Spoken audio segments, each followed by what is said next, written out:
നമസ്കാരം. Economic times മലയാളത്തിലേക്ക് എല്ലാ പ്രേക്ഷകർക്കും സ്വാഗതം. ഇന്ന് 2026 ഫെബ്രുവരി 23 തിങ്കളാഴ്ച.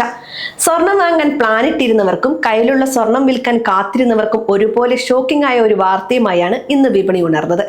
കേരളത്തിലെ സ്വർണ്ണവില ഇന്ന് റെക്കോർഡുകളെല്ലാം തകർത്ത് ഒരു പുതിയ ഉയരത്തിലെത്തിയിരിക്കുകയാണ്.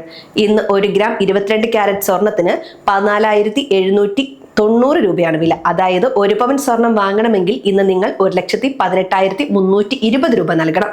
ഈ മാസത്തെ ഏറ്റവും ഉയർന്ന നിരക്കാണിത്. ഈ വൻ കുതിച്ചുചാട്ടത്തിന് പിന്നിലെ കാരണങ്ങൾ എന്തൊക്കെയാണ്? സ്വർണ്ണവില ഈ ആഴ്ച തന്നെ 1 പവന് 1,20,000 കടക്കുമോ? സാധാരണക്കാർ ഇപ്പോൾ സ്വർണം വാങ്ങണോ അതോ വില കുറയാൻ കാത്തിരിക്കണോ? ഈ കാര്യങ്ങളാണ് ഇന്ന് നമ്മൾ വിശദമായി പരിശോധിക്കുന്നത്. ആദ്യം നമുക്ക് ഇന്നത്തെ കൃത്യമായ നിരക്കുകളൊന്ന് നോക്കാം. 22 ക്യാരറ്റ് സ്വർണം ഗ്രാമിന് 14,790 രൂപയാണ് ഇന്നത്തെ വില. 18 ക്യാരറ്റ് സ്വർണത്തിന് ഗ്രാമിന് 12,215 രൂപ നൽകണം. സ്വർണത്തിനൊപ്പം തന്നെ വെള്ളിയുടെ വിലയും ഉയർന്നു നിൽക്കുകയാണ്. 1 ഗ്രാം സാധാരണ വെള്ളിക്ക് ഇന്ന് 300 രൂപയാണ് വില. എന്നാൽ ഹാൾമാർക്ക് ചെയ്ത വെള്ളിയുടെ വിലയിൽ വലിയ മാറ്റങ്ങൾ റിപ്പോർട്ട് ചെയ്തിട്ടില്ല. ഈ ഫെബ്രുവരി മാസത്തെ വില നിലവാരം പരിശോധിച്ചാൽ നമുക്ക് ഒരു കാര്യം വ്യക്തമാകും.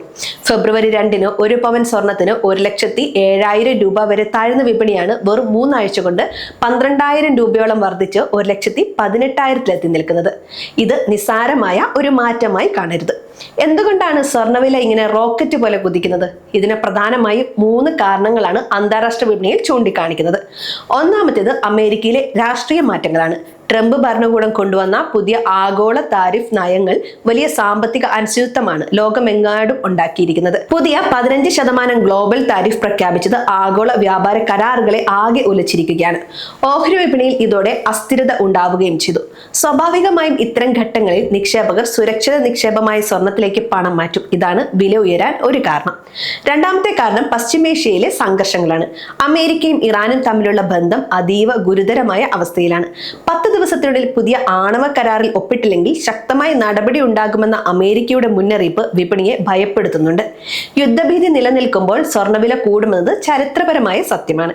ഇതിനു പുറമെ റഷ്യ യുക്രൈൻ തർക്കവും ഗ്രീൻലാൻഡ് വിഷയത്തിലെ പുതിയ തർക്കങ്ങളും സ്വർണത്തിനൊരു ഫിനാൻഷ്യൽ അംബ്രല എന്ന പദവി നൽകിയിരിക്കുകയാണ്. മൂന്നാമത്തെ കാര്യം ഡോളറിന്റെ മൂല്യത്തിലുണ്ടായ ഇടിവാണ്. US ഡോളർ ഇൻഡെക്സ് 97.8 താഴ്ന്നത് സ്വർണത്തിന് ഗുണകരമായി. അന്താരാഷ്ട്ര വിപണിയിൽ ഡോളർ ദുർബലമാകുമ്പോൾ സ്വർണം വാങ്ങുന്നത് ലാഭകരമാകും. ഇത് ഡിമാൻഡ് വർദ്ധിപ്പിക്കുന്നു. കൂടാതെ അമേരിക്കയിലെ ഫെഡറൽ റിസർവ് പലിശ നിരക്കുകൾ കുറയ്ക്കാൻ സാധ്യതയുണ്ടെന്ന റിപ്പോർട്ടുകളും സ്വർണത്തിന് കരുത്തേകുന്നു. ലോകത്തിലെ പ്രധാന സെൻട്രൽ ബാങ്കുകളെല്ലാം, പ്രത്യേകിച്ച് ചൈനയിലെ PBOCയും നമ്മുടെ RBIയും വലിയ തോതിൽ സ്വർണം വാങ്ങി ശേഖരിക്കുന്നത് വില കുറയാതെ നിൽക്കാൻ സഹായിക്കുന്നുണ്ട്. ഇനി നമുക്ക് നമ്മുടെ നാട്ടിലെ കാര്യത്തിലേക്ക് വരാം. കേരളത്തിൽ ഇപ്പോൾ വിവാഹ സീസണാണ്. വിവാഹങ്ങൾക്കായി സ്വർണം വാങ്ങുന്നവരുടെ എണ്ണം ഈ സമയത്ത് വളരെ കൂടുതലായിരിക്കും. ഡിമാൻഡ് കൂടുമ്പോൾ സ്വാഭാവികമായും വിലയിലും അതിന്റെ പ്രതിഫലനം ഉണ്ടാകും. ഇതിനോടൊപ്പം തന്നെ രൂപയുടെ മൂല്യം ഡോളറിനെതിരെ ഇടിയുന്നതും ഇന്ത്യയിലേക്ക് സ്വർണം ഇറക്കുമതി ചെയ്യുമ്പോഴുള്ള ചിലവും വർദ്ധിപ്പിക്കുന്നു. പലരും ചോദിക്കുന്ന ഒരു ചോദ്യമുണ്ട്: സ്വർണ്ണവില ഈ ആഴ്ച തന്നെ 1.5 ലക്ഷത്തിലേക്ക് നീങ്ങുമോ എന്ന്. നിലവിലെ ട്രെൻഡ് അനുസരിച്ച് സ്വർണം 1,18,000 കടന്ന സ്ഥിതിക്ക് അടുത്ത പ്രതിരോധം വരുന്നത് 1,20,000 മുകളിലാണ്. അന്താരാഷ്ട്ര വിപണിയിൽ ഇപ്പോഴത്തെ ജിയോ പൊളിറ്റിക്കൽ തർക്കങ്ങൾ പരിഹരിക്കപ്പെട്ടില്ലെങ്കിൽ വില ഇനിയും ഉയരാൻ തന്നെയാണ് സാധ്യത. സാങ്കേതിക വിദഗ്ധർ പറയുന്നത് സ്വർണ്ണവില ഒരു കുതിപ്പിന് തയ്യാറെടുക്കുകയാണെന്നാണ്. വരും ദിവസങ്ങളിൽ അമേരിക്കയും ഇറാനും തമ്മിലുള്ള ചർച്ചകൾ എങ്ങനെ പോകുന്നു എന്നതിനെ ആശ്രയിച്ചിരിക്കും വിപണിയുടെ നീക്കം. ഒരു സാധാരണക്കാരൻ ഇപ്പോൾ എന്ത് ചെയ്യണം?